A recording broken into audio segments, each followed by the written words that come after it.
How to create UberEats account app on your device. So hello guys, welcome back to my YouTube channel. In this video I'll be showing you how you can easily create the UberEats application account on your device. So first thing, head over to your Play Store, and once you're inside your Play Store, simply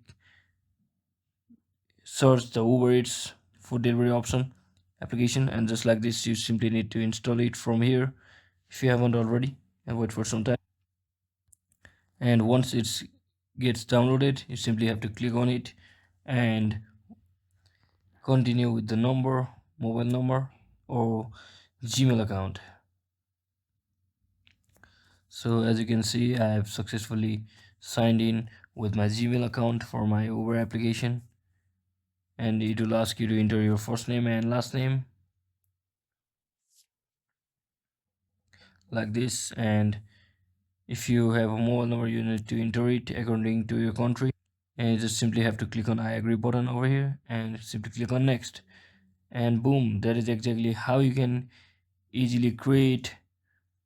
You can also add a payment method. For now I'll just skip it right now, and that's exactly how you can easily create your Uber Eats application for your device. So hope this video was helpful. If it was, don't forget to like and subscribe to the channel. See you in the next one.